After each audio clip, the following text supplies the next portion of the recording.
You are listening to the Bright Life Podcast, all about ways to stay inspired, chase your dreams, and find more gratitude in the highs and lows of the journey.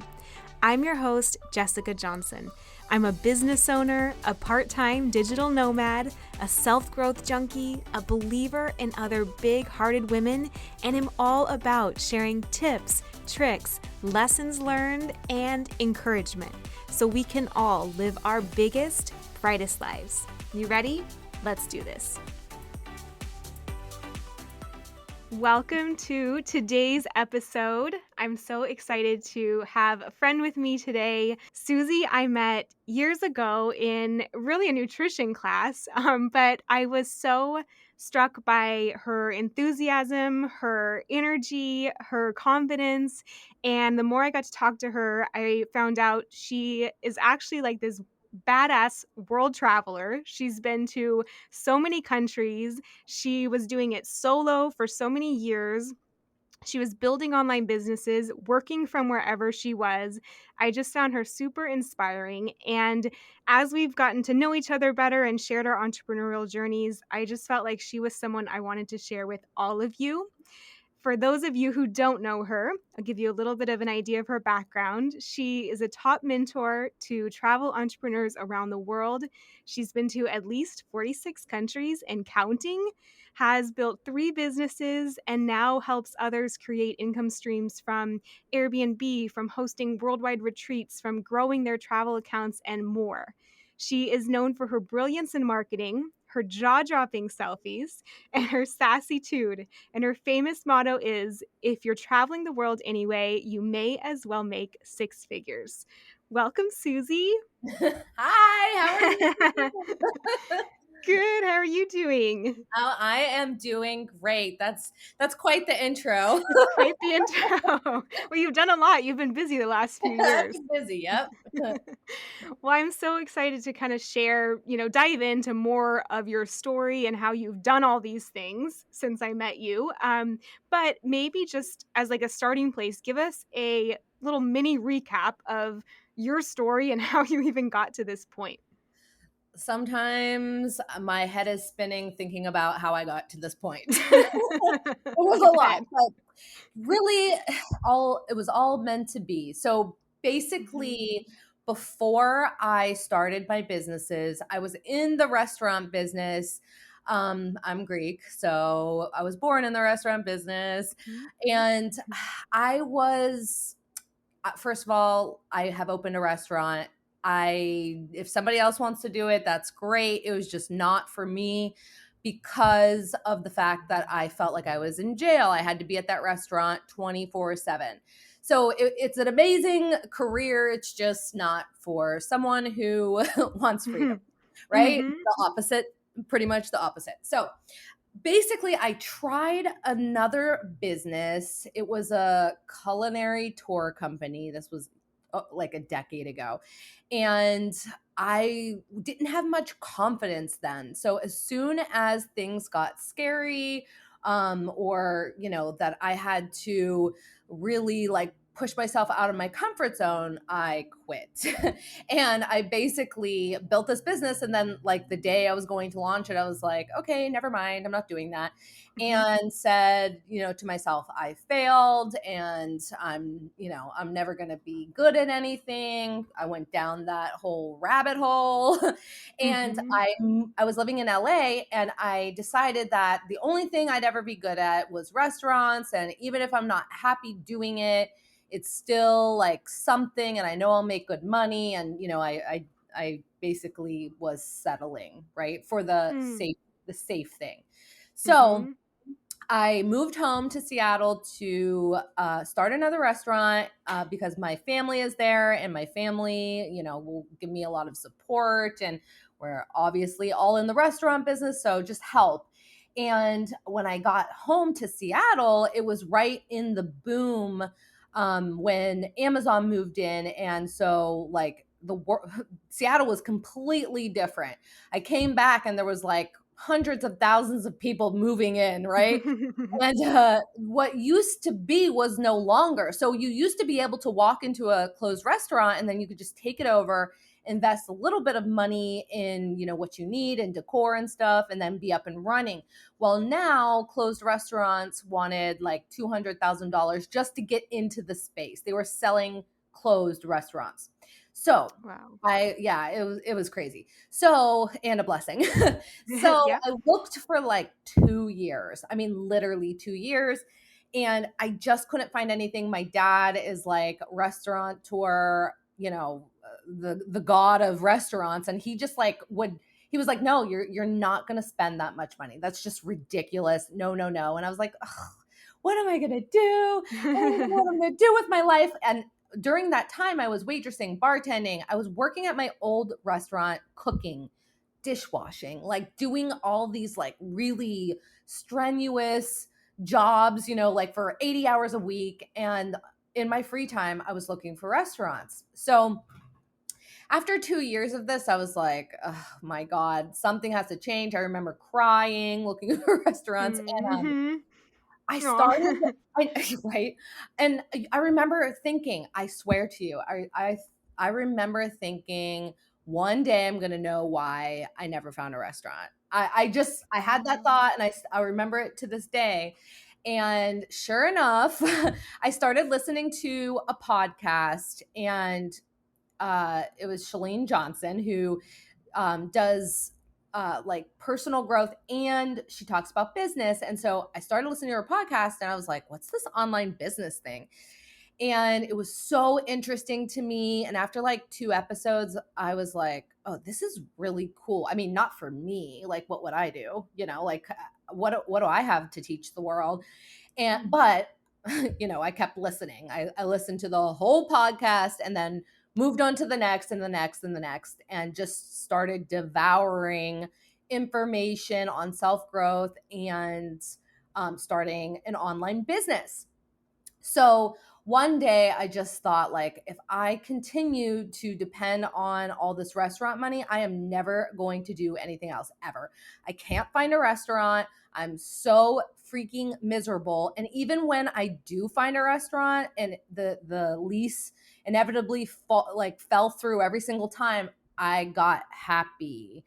Secretly, Hmm. secretly, I was happy because guess what? That meant I could book another trip or something, and travel. Interesting. Yeah. Yeah, and I didn't even like know about intuition or anything like that at that time. So anyways, one day I decided that I needed to stop depending on the money that I was making from the jobs that I had. Because if I kept depending on it, I would have stayed comfortable and I would have never changed anything. So basically, one day I quit all of my jobs. Well, I guess in 1 week, I quit all of my jobs with Wow. some savings in the bank and just a little bit of savings. And I just decided, you know what? Like, what's meant to happen is going to happen. If all else fails, F it. I'll freaking Lyft or do Uber Eats or, whatever. And it was so great at that time because it started just coming out. And it was just like, okay, really though, if I needed $100, I could actually do that. So that got me thinking about like, what do they call that? Like the gig world, or Yeah. is that what Gig they call it? economy or Gig something like economy? that. Yeah, something Yeah. like Yeah. that. You're So part of that. Yeah. yeah, so it was kind of like a blessing in disguise, like, okay, there's something to fall back on. I don't know if I'll need to. So I quit all my jobs, had no clue what I was doing. And before I decided that, like I would have to go find something, I would have to figure out something, I decided to go to Bali because I have been an avid traveler my whole life. I love traveling. And of course, I wanted to go have one of those like eat, love, pray moments, I guess. Yeah. And so I went with a girlfriend to Bali, and in Bali, I did a cooking class and met an older couple who was traveling the world. And, of course, I was like, so what do you guys do? How How do do you I do get this? that lifestyle? Yeah. Yeah, like really. And they told me that they had a short-term rental property in Hawaii, and that they rent it 9 months a year and they live in it the other 3, and they make $210,000. And 5 years ago, for me, $210,000 was like $2 million. I was like, Mhm. excuse me? Like, what? Right? And so I basically like drilled them for the rest of the class. I got all the information and I came home, and when, the first came around and my rent was due and all my bills were due and I watched my savings, go down a little bit, I was like, "Oh my god, I have to do something. Should I just try the Airbnb on my, apartment?" And even though I wasn't allowed, it was not it was in my in my lease that I wasn't allowed to do it, but I was like, I'm just going to do it. Who's going to know? And at that time, Airbnb was not big. People didn't really know about it like they do today. It was just, it was like, who's going to know? Who's going to look for Airbnb people? Like, I'm just going to do Mhm. it. So anyways, I did it. I packed my bags and I went to my parents' house. I told them I was staying for like a week because I'm trying, this Airbnb thing out. And inevitably it booked and it kept booking. And after like a month, I moved out completely. Wow. Yeah. And I started Airbnb. So that's kind of how I fell into Airbnb. And Airbnb is what paid the bills for the first year and a half while I learned online marketing and started traveling the world. That's so interesting. It's almost like you say, I love the part about how you almost had to leave because you just trusted that things would catch you and there must be some reason for all of it. And now it's funny knowing you all these years later because it really seems like it's starting to come full circle and make total Yeah. sense. But I Yeah. bet then it was so scary. It was like, where's the money going to come through? How am I going to go travel the world and pull all this together? Where's this leading me? And lo and Yes. behold, you never know. It was the gold of it was that if I would not have quit my job, I would not have gone to Bali and met those people. And if I would not have, come home and needed money because I quit my job, I would not have pushed myself to do something outside of my comfort zone, to do something that if I did it, somebody might be mad at me. If I got caught, that's like something I would have never done because I was such a people pleaser before. Mhm. So it all was like it, I manifested it. Because before I went on that trip, I would research everything. How can I make money and not work? How can I make money and have passive income? I literally researched it, and I researched it until something just appeared right in front of my eyes. And then it was up to me to go home and actually do it. Yeah. Yeah, Yeah. definitely. So, I think another interesting part of your story is that you really did this independently for a lot of the time. That's like a really cool, compelling part of your story, I think, in that a lot of times people feel maybe, intimidated if they're traveling solo, especially as females.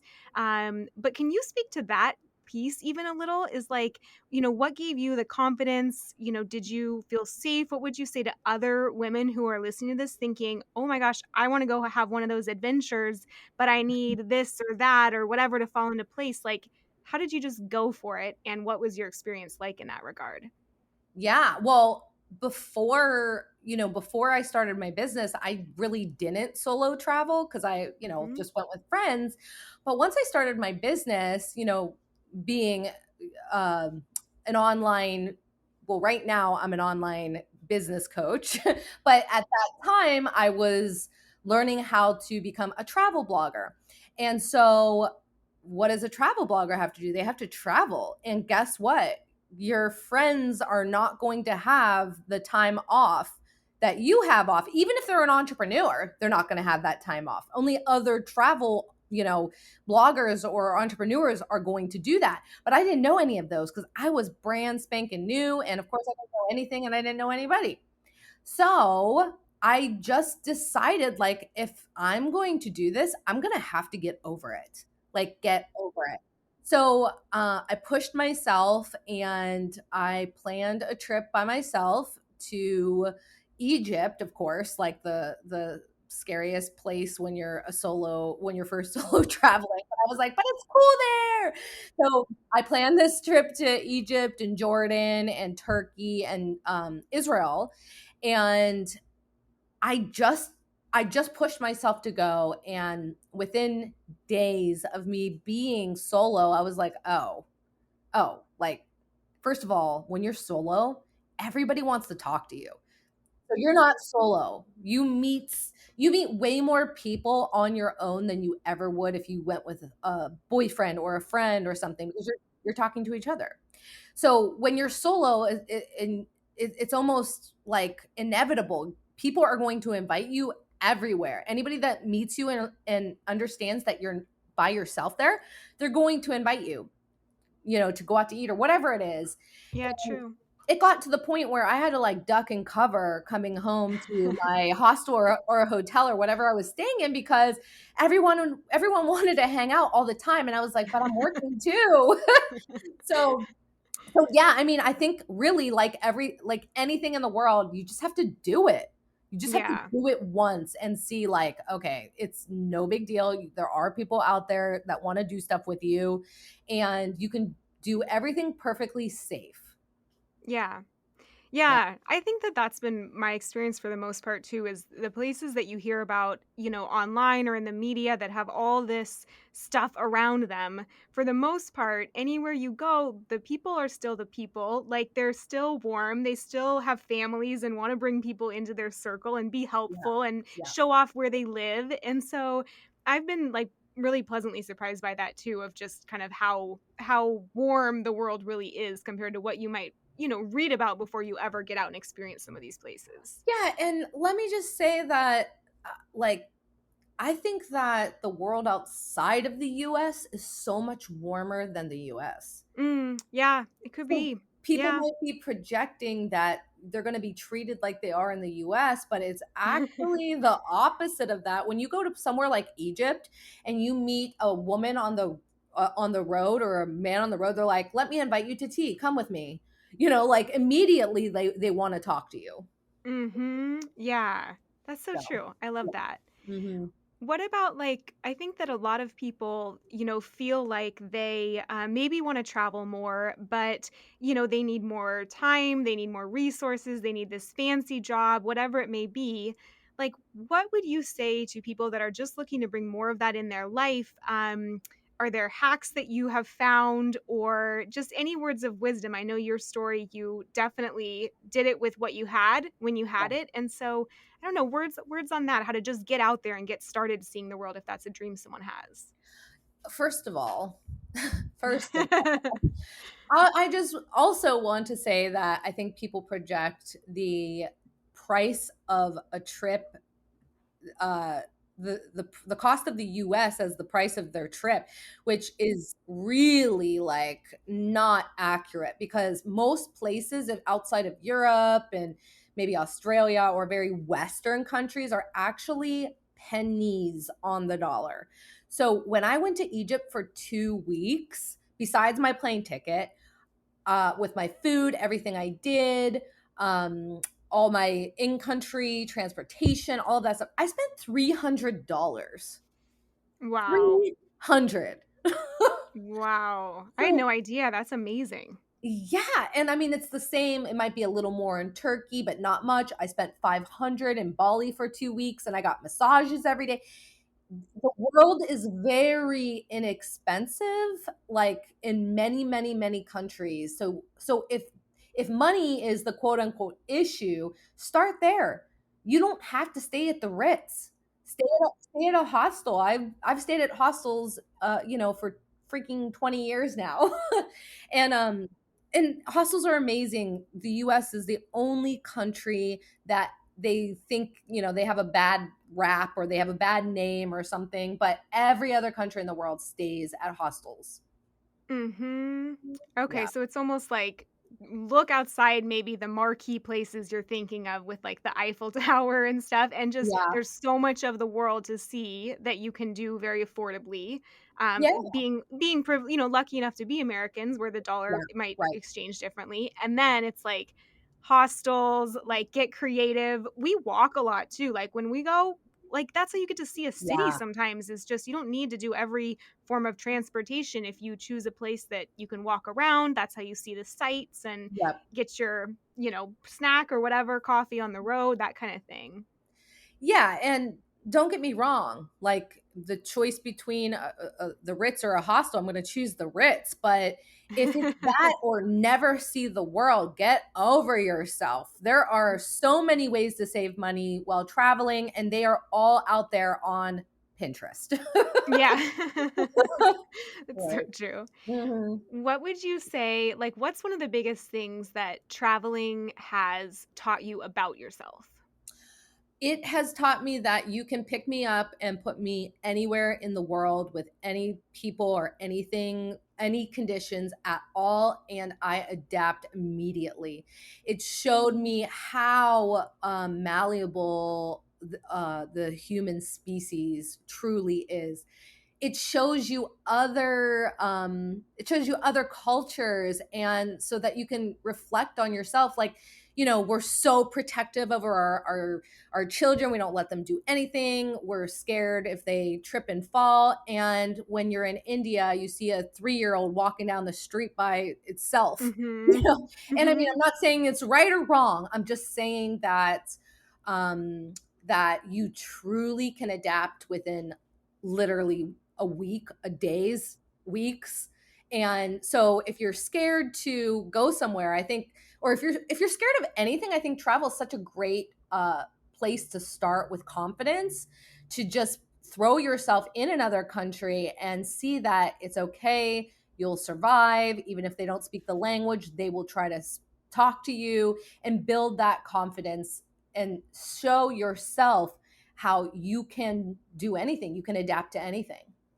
Yeah, that's so true. I think it's like that trusting yourself is a big one, of just like, oh, actually you don't, even if you have everything planned out and things go wrong, like, the some of your favorite stories have probably been those side streets you ended up on, or the funny story that you have, or Yeah. whatever. And look at now how you are in business. Yeah.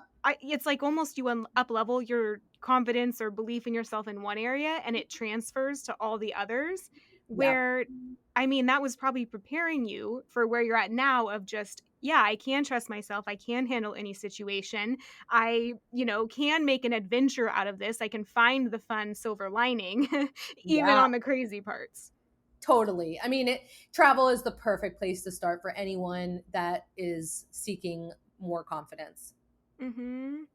Yeah. And another cool part of your story is that, like, travel is amazing in and of itself, right? But it almost opened up this whole other world for you that you kind of talked about in the beginning, where now you run, multi six figure businesses, you help other women travel the world and make money doing so. Like, how how did travel, like, lead to that, part of your journey, and where do you see it maybe going? Yeah, I mean, well, as soon as I found Airbnb and started learning online marketing, I started to do what I was passionate about. What I could inspire other people to want to do, and that was to travel, and started building my platforms. And so, in doing that, I learned the process of how to build an online business and create income through travel. So some people might do it through health, some people might do it through I don't know what's another. Let's just self growth or something like that. But I just hit the road, got people to look at me, and then when they asked how, I found solutions to sell to them. Once I figured out the process, and I used Airbnb. So my first offering was an Airbnb mentorship, and that thing sold like hotcakes. It still does. It still does. And through traveling, getting all eyes on me, and then selling Airbnb mentorships, I learned the process of online marketing.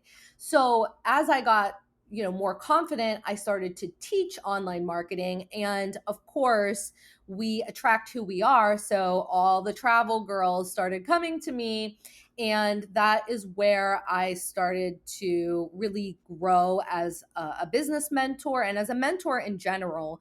And I started to really understand mindset, and I work with so many women.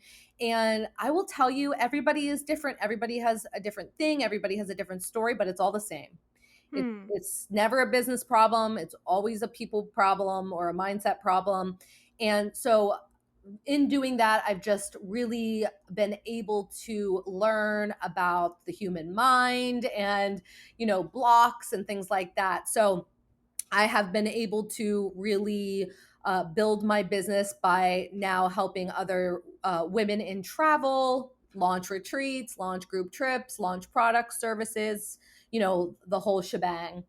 So Yeah. and then most recently I launched my first course, which is the B&B method. So I took that Airbnb mentorship and I turned it into a course, and I launched and sold that. And so, it's like you really have to think, like, if your intuition is pulling you to do something, you have to question yourself why. Because if I would have never found Airbnb, I would have never learned online marketing, and then never would have sold my mentorship, and now I wouldn't never have scaled and made more money and more influence, and it just keeps evolving. Next level, next level. But all the same things, all the things I'm passionate about keep evolving. Right. Yeah, I think that's the really interesting part is it's just like you have from what I've seen is you've continuously you put yourself out there. You are always up leveling like your mindset, like you said your blocks, you're getting through those. You're always striving for that next level of freedom, of impact, of, value, whatever you can bring to the world. Like and the interesting part is once you're in this, right, you realize it's not just easy. Like there's never that moment when this feels comfortable and that's when you take action and that's when you build your dream business and Yeah. sell your belongings and travel the world. Like Yeah. so for you, like what would you say to people who are pulled in by this story and who feel glimmers of that themselves but are at that point that everyone goes through where like maybe they're scared to take the leap or like doubting themselves in that? I think that first of all, if you are what's the word? If this story or anything about my story resonates with you, that means there's something in you that that wants what I have. And if you want what I have, that means it's made for you, because our desires are meant for us to follow and to grow.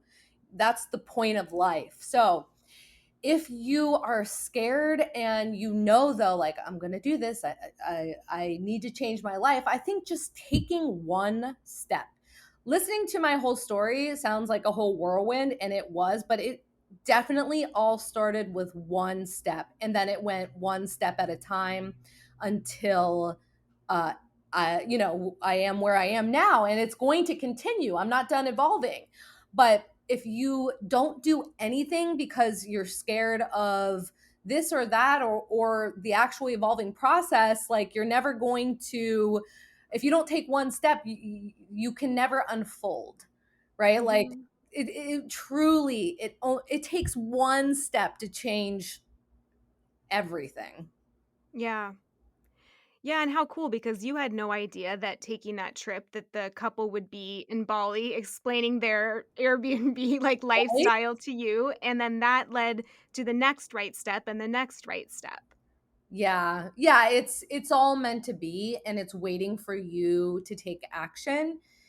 I always say, like, the answers that we're seeking are in front of our face at all times, and it's up to Hmm. us to take action on them. So many times, I feel like everybody that gets on my sales call is so meant for major success, and it's up to them to say yes or no.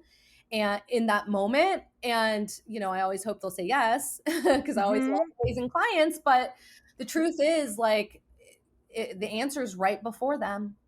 Are you Yeah. going to say yes? Mhm. And don't you think too, like, sometimes it will like, it'll almost keep circling, like, I don't know, thoughts on that? Because on the one hand, if you don't take that action, you might miss that chance and then it's gone, right? You never know where that path could have led down. But Yeah. something I've noticed too is it's almost like there's a few little times where if you start seeing the same thing start coming up over and over again, and every conversation and every book you read is mentioning this thing, it's almost like paying attention to that conversation, right? That life's almost trying to have with you, depending on what you believe. It's just like, oh, okay, maybe pay attention to that, and it's like everything rewards you when you finally take that action and take that leap, and if it keeps coming around, maybe that's something to just pay attention to Yeah. and not keep passing up on. 100%. I will agree with that. I don't think like you have one chance at at Mhm. your dream life, but I think eventually you're going to have to take an uncomfortable step. Doing Yeah. anything outside of what you do or what you know is going to be uncomfortable. It can, like, from a biological standpoint, it's going to be uncomfortable. Your cells are going to be like, what is it, what are you doing, like, this isn't what we know. And you're Yeah. going to start having feelings like, ooh, this is uncomfy. And that's okay, because it's actually a sign that you're probably doing something right. Because if you Yeah. want to do anything different, you've got to take a step in some direction. Yeah. It's like not making the discomfort wrong. It's like, no, actually that's showing that you're showing up in a different way and you're creating a new result out of it. Yeah, 100%. I love it. Okay, I have a few like super easy rapid fire questions for you. Oh God, okay. I'm really bad at Okay, rapid they're easy. I know. Okay. fire. So, last country you went to? God, it's been so long. Yeah, true. I know it's kind of No, a hard one at the this last point. country I went to was Jamaica. Jamaica, amazing. Yeah, yes. Where do you wanna go next? Well, that's funny. I'm deciding that right now. So it's either going to be somewhere in Central America, like Costa Rica or Guatemala, or we might go to the Maldives. They're open. Ooh, both Yeah, good, both amazing open. options. What about do you have an all-time favorite place? Well, I have this thing with Egypt. And I think it Yeah, was because I truly stepped outside of my comfort zone there and magic happened. So I love Egypt. I'm Greek. Obviously, Greece is amazing. that's where I Um, wanna go. there's so many great places. I love Turkey. Love it. Mhm, I definitely like more less Western countries. mhm. I like, Somewhere a little more different. yeah, I like different. Yeah. Do you have a favorite meal of anywhere you've been? Hmm. Well, probably in that Mediterranean area, like Turkey, Egypt, that area. Oh my gosh, the food there is so good. So, like, dips and hummuses and all of that kind of Uh, stuff, that's like my favorite. yeah, that sounds so good. Yeah, I'm getting so good. hungry talking about all these I places. know. What about last one, like one word to describe your favorite part of travel? Um, one word. I would say um stretching. Just Mhm. really, really being really stretchy, seeing how other people live, feeling into that, like getting out of your comfort zone. So I would say, yeah, stretching. It's so interesting. Yeah, that's I mean, that's pretty much like the best part of it is like you're just you feel more like awake, right? Alive, like I don't know, you really feel that kind of pull, but that's the beautiful part. That's why everyone comes back feeling like they just totally stretched and got to Yeah. experience like more of their life in those few weeks or whatever it is. Yep, 100%. I think that's why, yeah, like you just said, when people come back, they're like, "Oh my God, travel is the best." It's because they pushed themselves and they saw that it wasn't scary and that it was like the time of their life, and they probably feel more growth and evolution and things like that with fun. That's Yeah, yeah. What about I know I said one last one, but this came up when you good. said that. Do you have, like, maybe you've already done all these, but do you have, like, a bucket list place that before, you cross off your list, you really wanna go to? Um, God. Okay, I'm gonna be honest. I just go wherever I want. Yeah. I was wondering because you travel so much, you're like, "This is the next place. Well, I Yeah. wanna go to all of them." Yeah, so anything that has been on my bucket list, I probably have crossed off, but I'll tell you this. I would love to do Africa. Mhm. The thing about Africa, I've been to South Africa. It's amazing, but I want to do a lot of Africa, but you need time because it ain't like the Western countries. The travel situation is like you wait for like buses to fill up and then you leave. So there's no times or anything. So I need time. And right now I'm really in a build stage of my business. So I can't take off a couple months. And but when I can, I'm gonna do it, and I'm going to do it in like a 5-star type situation. Amazing. Yeah, That's like Africa. the giraffe house. I don't know Yeah, a ton about it, but I've seen photos of it on yes. Pinterest, and that's one Kenya. when everyone mentions. Yes. Oh, that Yeah, sounds so good. yeah. Where can people find you? Well, my main platform is Instagram, and it's at Suzie Travel. No S, Suzie Travel. So simple. I love Yeah, it. yeah. Anything else? That's so interesting. I love hearing more of your story. Oh gosh, I could probably talk for days. The thing about Susie too is it was so hard to choose what our topic would be because I think we could equally fill an episode about business. We could talk about even Yeah, just like the growth lessons learned in business. We yeah, have been at all kind of stages in similar planes, and so yeah. it's been really fun to just watch that growth. And so maybe you never know. One day we'll dive into that as well and Yeah, just go down anytime. I that would path. love to come back anytime. Yeah, that was definitely a an umbrella view of me. Yeah, it's so cool. I mean, I learned so much about how it all really tied together, Yeah, from that first just wanting to travel and wanting that freedom, and then now look at what you get to do with your business and your life and that yeah, freedom and even the stretching I think you do in all areas all the time. So, yeah. super inspiring, and I hope everyone out there feels it as well. I'm sure everyone's gonna have some new ideas of how to do this and where to go next. Totally. Thank you so much for listening in. If you loved this episode, it would mean so much to me if you share it on Instagram stories and tag me so I can personally thank you for helping get the message out. I am so grateful to be on this journey with you. Until next time, talk to you soon.